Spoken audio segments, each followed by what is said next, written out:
Me es grato estar en compañía en este lugar donde celebramos la semana de oración. Es para nosotros un privilegio estar aquí, gozosos y compartir con cada uno de ustedes. Siéntanse ustedes bienvenidos. Ahora en este momento vamos a orar. Amado y buen Dios que estás en los cielos, gracias. Gracias porque eres nuestro comandante. Gracias porque siempre estás pendiente de cada uno de tus hijos. Bendice a aquellos que están enfermos, a aquellos que están pasando por dificultades y ayúdanos, Señor, a comprender el amor que tú tienes para cada uno de tus hijos. Bendícenos en esta hora, en el nombre de Jesús. Amén.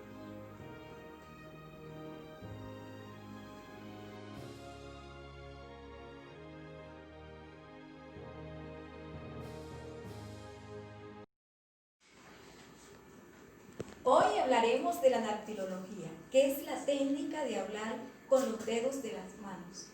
Este alfabeto manual, este sistema, forma parte de la fonología de la lengua de señas.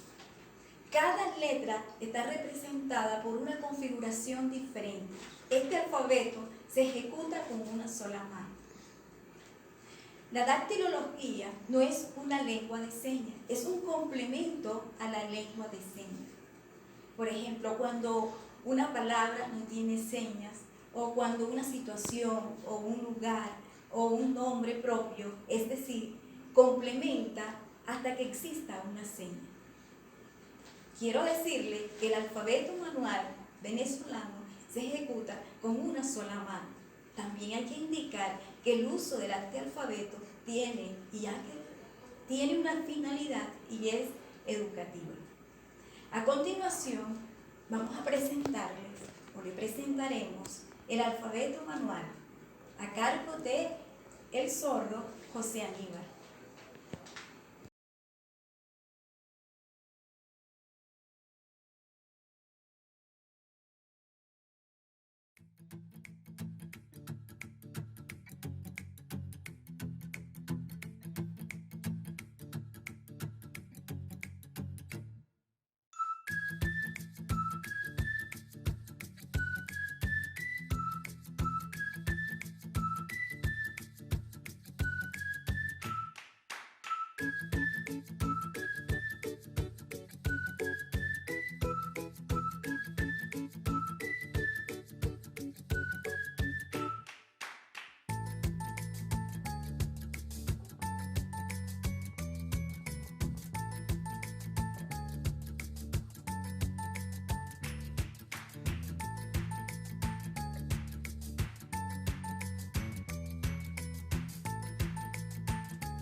La hermana Elena G. de Guay dice en su libro La oración: orar es el acto de abrir nuestro corazón a Dios como a un amigo. Les invito a inclinar sus rostros para orar. Bendito y amante Padre, en este momento te pedimos por la programación que va a pasar ahora. Te pido que tomes el control de las palabras del pastor, que sea tu Santo Espíritu allí tratando. También te quiero pedir en especial por todas las personas que están infectadas por el coronavirus, que tú tomes el control del mundo entero y que logres sanarlos, Señor, en tan terrible pandemia. Todo te lo pido en el nombre de Jesús. Amén.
Me da mucha alegría encontrarme una vez más acá, listos para compartir la palabra de Dios contigo.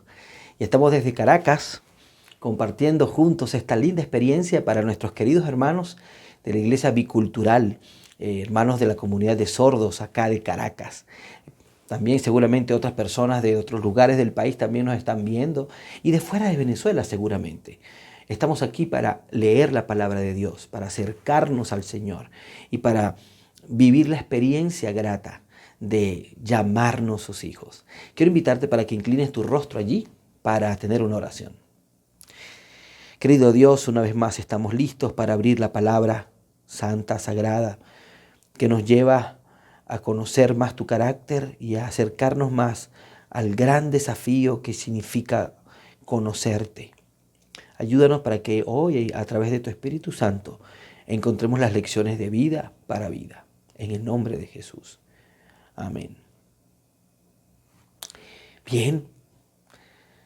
Estábamos conversando en nuestra última oportunidad sobre la realidad que significa nacer de nuevo. Y habíamos hablado de un personaje que era importante en su país, que tenía una notable influencia, era muy religioso, pero que fue a buscar a Jesús de noche. Preparó todo para que eso sucediera. Ahora estamos hablando de un personaje que no es hombre, es mujer. No es para nada religiosa. No es para nada conocida. Y no organizó para nada programarse a encontrarse con Jesús. Qué diferencias, ¿verdad? Déjame contarte antes de continuar que muchos años antes de que Cristo hubiese venido a la tierra, David cuando era rey de Israel, él se había coronado como monarca de las 12 tribus de Israel. Luego le sucedió su hijo Salomón. Pero durante el reinado de Salomón, y debido a que él también apostató contra el Señor al tener muchísimas mujeres que adoraban otros ídolos y que entregaban a sus hijos a ser quemados para ofrecerse como holocausto, el Señor dijo que el reino se iba a dividir. Y efectivamente, tan pronto murió Salomón, su hijo Roboam tomó el reino, pero Jeroboam generó un conflicto dentro del país. Y en resumidas cuentas, Jeroboam se llevó 10 de las 12 tribus de Israel, formó su propio reino llamado Israel y su capital fue en Samaria. Para evitar que la gente de Israel se vinieran a Judá a adorar en el único templo que Dios había establecido, él mismo formó su propio templo y formó su propia religión, que era una mezcla de paganismo con adoración al único Dios verdadero. Por su parte, Judá también comenzó a caer en corrupción y en tragedia, y ambos reinos, el norte y el sur, fueron finalmente conquistados por enemigos y murieron, y fueron trasladados, destruida la ciudad, destruidos ambos templos, con unos 100 y tantos años de diferencia. Dios seguía amando a Judá y prolongó más su misericordia hacia Judá, pero Samaria fue destruida. Sin embargo, a Judá el Señor le dio una promesa y era que luego de 70 años ellos regresarían. No así con Samaria, porque Samaria no era la nación que Dios había establecido.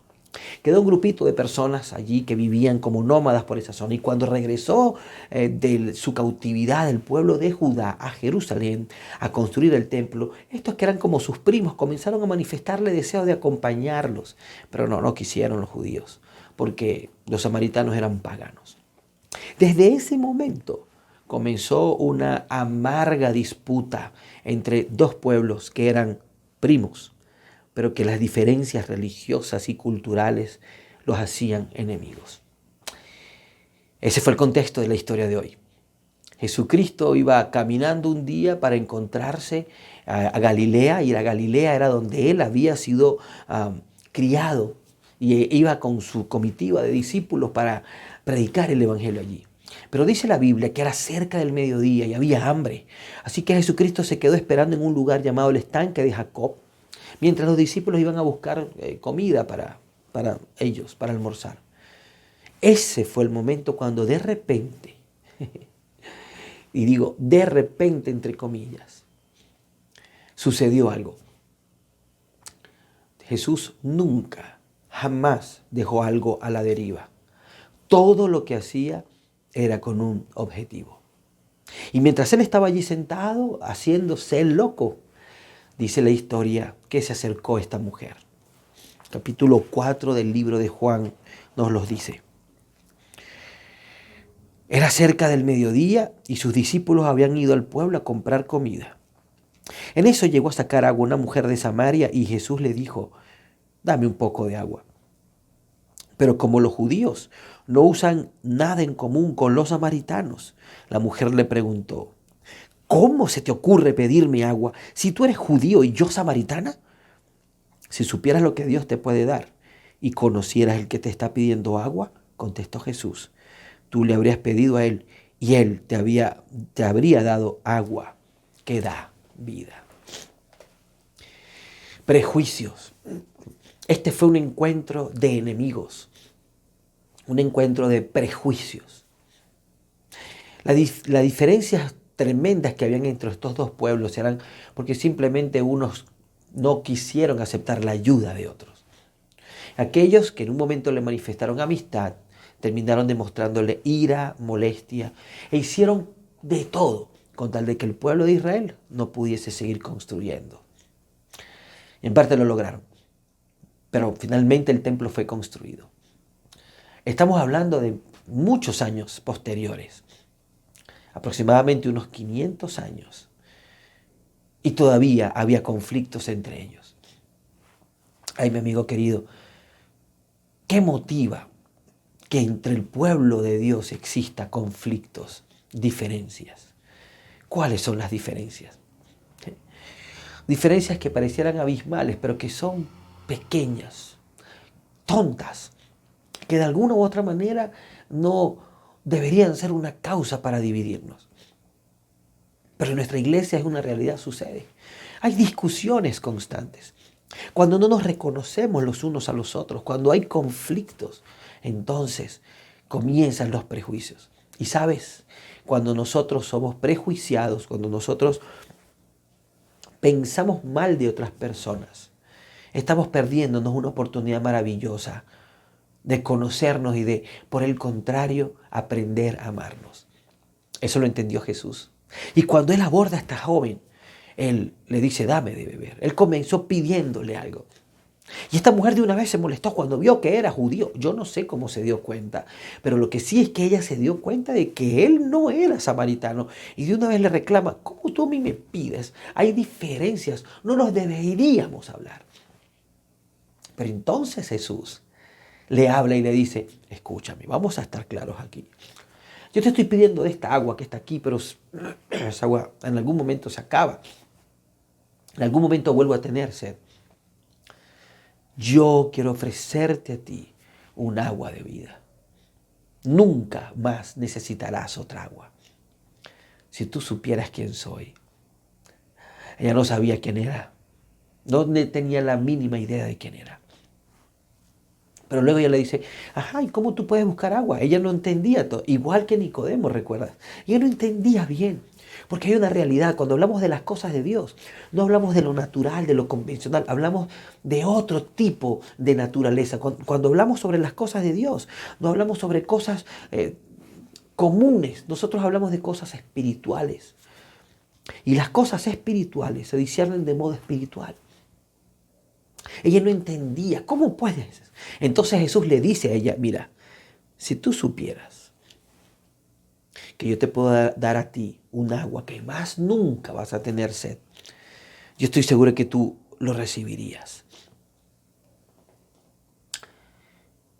Ella entendió un poco.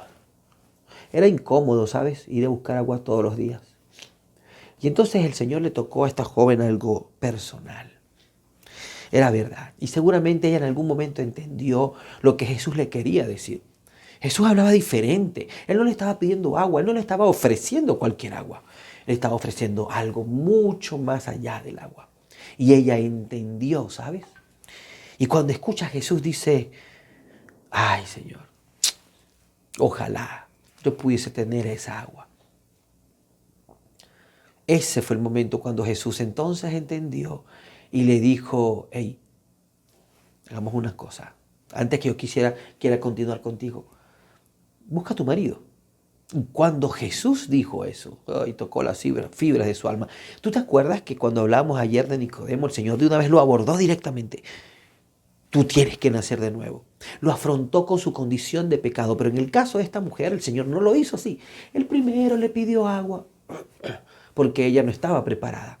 Pero cuando ella finalmente dijo algo allí, entonces ella dice y abre su corazón. Entonces el Señor le dice, mira, busca a tu marido. Y ella dijo nerviosamente, no lo tengo. Y entonces Jesús le tocó el corazón y le dijo, tienes razón, no tienes uno, has tenido 5. Y con el que vives ahora no es tu marido. Qué golpe tan duro el Señor Jesús le ha dado a esta mujer.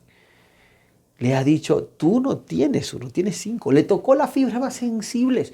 ¿Y quién podía decirle eso a Jesús? ¿Quién? Ahí entendió que no era cualquier persona. Y entendió que no estaba hablando con cualquier ser humano. Así que ella, nerviosa como estaba, dice, ¿cómo hago? Me reconoció. Pero entonces, como hacemos los seres humanos, queremos llevar la fe a un plano de discusión. Ya que hay un problema terrible, amigo. Yo no sé qué religión tú perteneces. Puede ser católico, puede ser adventista, evangélico, reformista, mesiánico, davidiano. Pero fíjate una cosa. Cuando Jesús toca las fibras del ser, lo más profundo, ella inmediatamente saca un arma y es la discusión por religiones. Porque ella no quería que se tocara la fibra más sensible de su ser. Le daba vergüenza. ¿Cómo una persona pudo haber tenido 5 maridos? Esta pobre mujer, mi amigo y mi amiga, había estado pasando por circunstancias muy duras. Estaba anhelante, no de agua física. Tenía una sed emocional. Tenía una sed sentimental. Ella necesitaba sentirse amada por alguien. La gente se entrega a otras personas cuando necesita ser amada. Quizás tú también has vivido varias experiencias o relaciones emocionales para darte cuenta que eso no es suficiente. Vivir con alguien no te hace que tú puedas tener una vida feliz y dichosa. Tú lo sabes. Pero es lo que nos han enseñado. Nos han dicho que si alguien me dice palabras lindas y tiernas y dulces, ay, sí, eso va a ser para siempre. Y tú te entregas tu cuerpo, entregas tu vida, tu mente, entregas todo lo que tienes a una relación.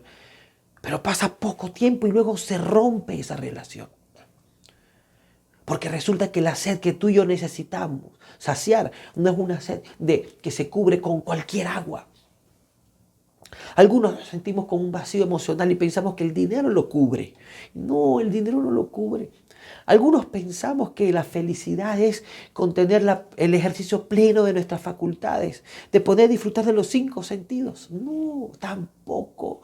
Yo conozco gente, oye bien, yo conozco gente que tiene los 5 sentidos y no disfrutan la vida. Pero ella tenía una sed tan profunda, pero le avergonzaba reconocerlo. ¿Cuánta gente le avergüenza reconocer sus errores? La Biblia dice que ella trajo una discusión. Mira, Señor, escúchame una cosa. Tú eres judío, yo soy samaritana. Y ella le hizo una pregunta que estaba basada en el contexto que te di al principio del sermón. Dime, nosotros tenemos templo, ustedes también. ¿A dónde hay que adorar? A ver, quiero que me respondas. ¿Qué me vas a decir tú? Y la respuesta de Jesús fue muy interesante, fue muy linda. Mira, él le dice esto a ella. Créeme, mujer, versículo 21 de Juan 4. Mira, créeme, le respondió, que se acerca la hora en que ni aquí, refiriéndose a Samaria, ni en Jerusalén vamos a adorar. Ahora ustedes adoran lo que no conocen. Y aquí le dijo una gran realidad, tú estás equivocada. Tú estás adorando allá. Estás equivocada. Tú tienes que adorar en Jerusalén. Y aquí lo dice, mira, nosotros sí adoramos lo que conocemos. Ustedes adoran lo que no conocen. Son paganos.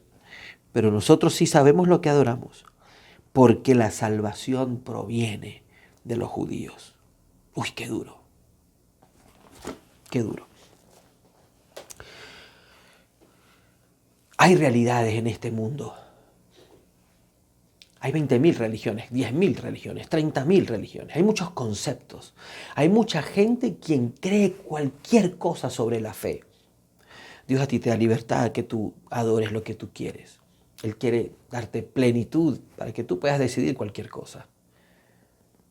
Pero Dios quiere decirte en esta noche que para que tú y yo nos salvemos, nunca vamos a resolverlo discutiendo. Nosotros necesitamos entender que lo que necesitamos para salvarnos es la palabra de Dios. En aquel momento Jesús le dijo a la samaritana, la salvación viene de los judíos, no de los samaritanos. Pero poco tiempo después, Jesucristo murió en la cruz y la nación o los líderes de la nación judía negaron a Jesús.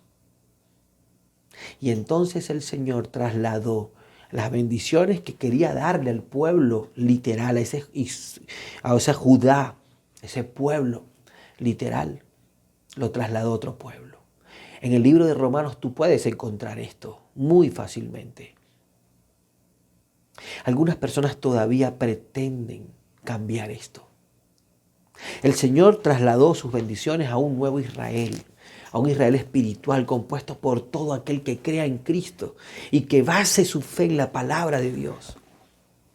Pero hay personas quienes todavía prefieren pensar en sí mismos.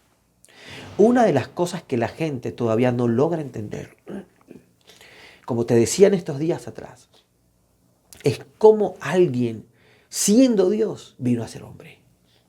No lo pueden entender. Prefieren decir que Jesucristo es hombre. Es más fácil decirlo. Mi amigo, es tan fácil torcer lo que dice la Biblia solamente porque tú tienes un concepto. Esto es lo que Jesús le decía a la samaritana. Hija, en algún momento no adoraremos ni aquí ni allá en Jerusalén. Pero hay que reconocer, ustedes adoran lo que no saben. Jesús se lo dijo. Qué duro. Nosotros adoramos lo que conocemos. Porque la salvación viene de los judíos. ¿Y por qué viene de los judíos? Porque ellos habían esperado al Mesías. Y según la fe judía, ellos sabían, si los judíos hubiesen comprendido a plenitud la palabra de Dios, hubiesen reconocido a Cristo como Mesías, pero no lo hicieron. Recuerda que estudiamos en estos días en Juan capítulo 1, a lo suyo vino y los suyos no le recibieron. Entonces la Biblia es clara cuando enfatiza de que cualquier otro pensamiento, asumiendo de que habría que seguir el lineamiento judío, iba a salvarnos. No, porque cuando el pueblo como nación no aceptó a Jesús, entonces el Señor trasladó sus bendiciones a otro pueblo. Otro pueblo que comenzó a partir de los judíos. Porque Jesucristo era judío y aquí Jesucristo se identifica como judío. Porque resulta que los discípulos eran judíos, que los primeros creyentes venían de Jerusalén, vivían en otros lugares, pero eran judíos. Y ante la realidad de Cristo, Jesucristo y el Evangelio era judío. El problema fue no querer aceptar a Cristo como Mesías y como Salvador. Y el problema de algunos sigue siendo hoy no aceptar a Cristo como Dios. El mismo problema de los judíos. Y pensar que todavía estos rituales que se celebraban, hay que seguir celebrándolos en esta época. No es así. Pero quiero decirte algo más. Antes que comencemos a discutir, antes que comencemos a hablar aquí y a decir, no, por un momentico, porque seguramente alguna persona no está de acuerdo con eso. Y por cierto, es una de las cosas. Otros piensan que el día de adoración a Dios es el día domingo, cuando la Biblia no lo dice. La Biblia no establece que el día domingo es de adoración, no. El Señor ha hablado claramente el día sábado. Otros piensan adorar a Dios, asumiendo que cuando la gente muere, todavía vive y existe el alma por allí. La Biblia dice que cuando nosotros morimos, nuestra mente es puesta en el olvido. La mujer samaritana quería llevar a Jesús a una discusión teológica. Jesucristo entró en la discusión y le fue muy claro, mira, La salvación proviene de estudiar la palabra de Dios, escrita por muchísimos judíos en el Antiguo Testamento y en el Nuevo. La mayoría fueron judíos, solo que aceptaron a Cristo como Salvador personal. Solo que entendieron que Cristo era Dios. Solo que entendieron que todas las formalidades que existían en aquel entonces hoy ya no tienen ningún significado. Ya te dicen a ti que nadie te juzgue por comida o por bebida, ni por los sábados, ni las lunas, ni todos los rituales que se celebraban en aquel entonces. Jesucristo, antes de que continuemos, antes que no caigamos aquí a pelear, dice, créeme que algún día no adoraremos ni allá ni allá. Créeme que al fin y al cabo lo que tú pienses y lo que yo piense no tiene sentido.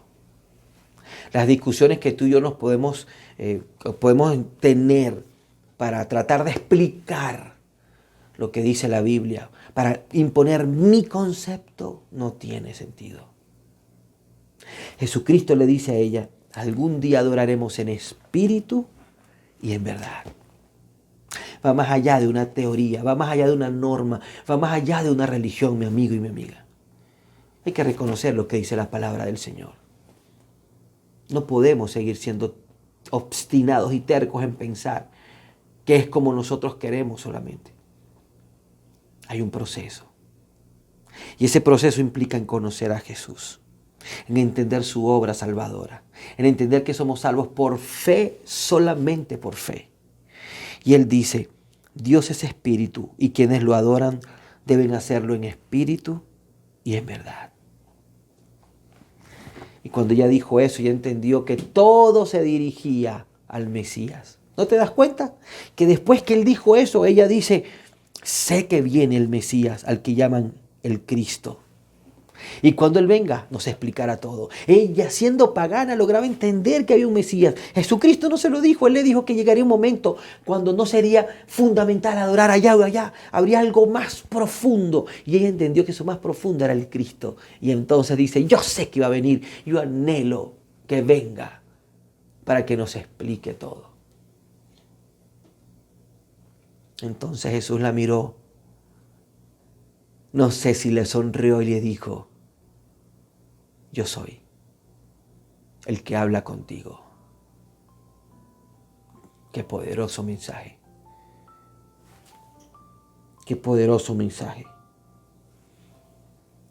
Cuando ella escuchó eso, su corazón revivió. Y desde ese momento ella fue una de las principales misioneras en Samaria. Fue tan emocionante lo que escuchó, que salió corriendo. Y cuando salía, llegaron los discípulos y dijeron, Señor, ¿qué haces hablando con una mujer y con una samaritana? Dios es espíritu. Dios no es el Dios de los prejuicios. Dios no es el Dios de los preconceptos ni las doctrinas teológicas. Dios es el Dios que transforma el corazón. Más profundo que cualquier planteamiento doctrinal. El Señor quiere que tú y yo nos encontremos con Él, junto al pozo, y dejemos nuestros preconceptos y nuestros prejuicios. ¿Eres tú de esas personas que le tiene ira a otros porque piensa diferente que tú? ¿Eres tú de los que constantemente estás lamentándote y buscando un motivo para sentirte perseguido por tu fe? No tiene sentido, porque por eso no te vas a salvar. ¿Eres tú, hablando de mi fe como adventista, de los que quieren cortar la cabeza de los que no piensan como dice la Biblia, cuando entendemos que estamos guardando los mandamientos de Dios? ¿Eres tú de los que está por allí con una espada diciendo, el que no, vamos a cortarle? ¿Eres tú de los que no comprendes que hay personas quienes están equivocadas, pero son sinceras en la verdad y están equivocadas? Y solo Dios, no nosotros, solo Dios los llevará a comprender. ¿Estás consciente de eso? ¿Comprendes que no somos nosotros los que fuimos enviados a este mundo para cortarle la cabeza a todos? ¿En tu comunidad ha existido divisiones por causas doctrinales? ¿Quién tiene la culpa? ¿No logras entender que hay que aprender a tener calma y paciencia? aceptar a nuestros hermanos, no nos damos cuenta que lo que necesitamos es a Jesús. No te das cuenta que nadie tiene la razón. Es difícil, pero no imposible. Y Dios está hablándote a ti hoy, si estás lleno de prejuicios, para que tú te encuentres con Jesús y te encuentres con tus hermanos. Es necesario reconciliarnos todos con Dios. Y cuando nos reconciliamos con Dios, nos reconciliaremos entre nosotros. Yo sé que hay gente que ha hecho daño, pero déjalo en las manos de Dios. Yo sé que hay gente que te ha intentado dañar, pero déjalo en las manos de Dios. No tiene sentido. Y juntos unámonos. Jesús fue y se quedó unos días en Samaria y mucha gente en Samaria fue salva.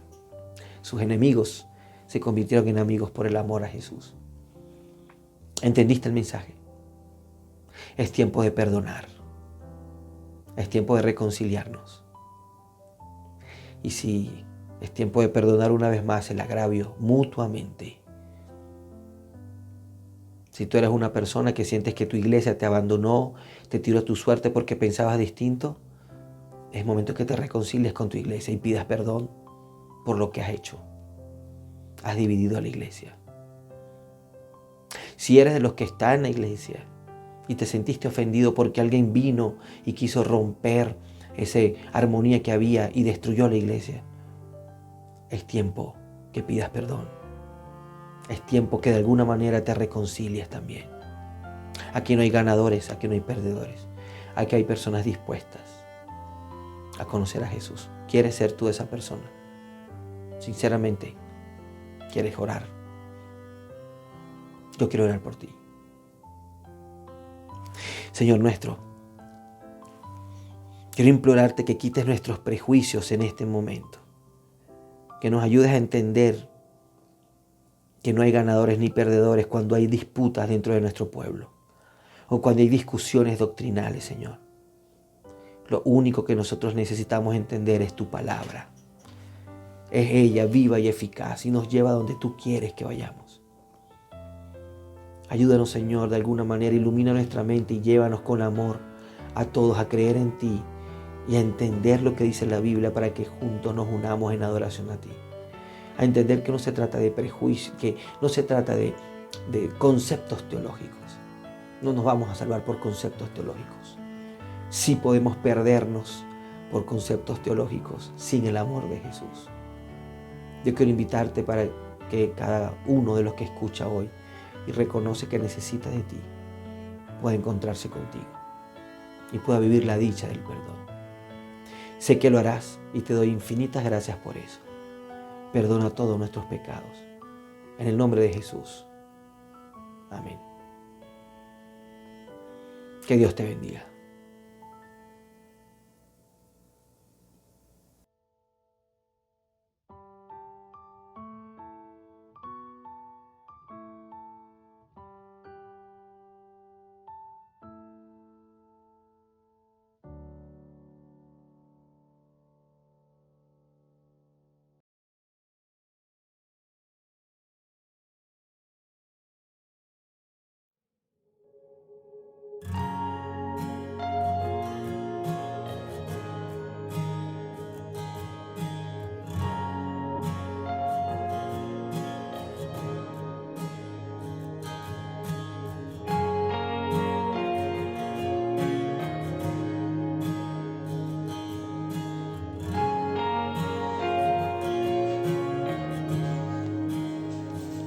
Los cielos claman las obras del Eterno, galaxias cantan de su inmensidad, y una voz con son de gloria resuena en toda creación. Al ver brotar la semilla de una flor, el esplendor de una vida al nacer, y una voz con son de gloria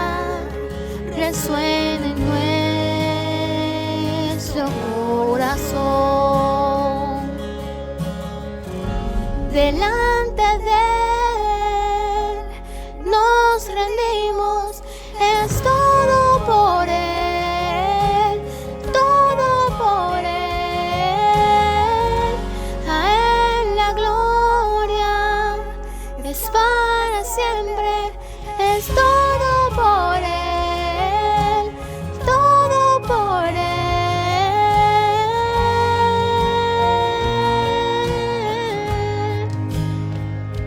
En oración su palabra seguiremos, un solo cuerpo rendido a la misión, y nuestra voz con son de gloria quebrantará la oscuridad.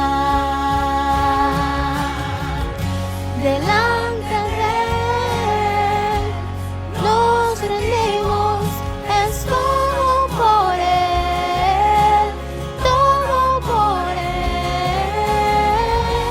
A Él la gloria es para siempre, es todo por Él, todo por Él.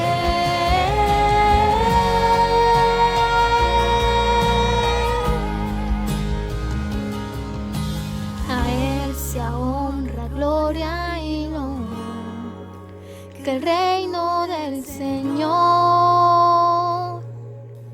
sea nuestro corazón por siempre. A Él sea honra, gloria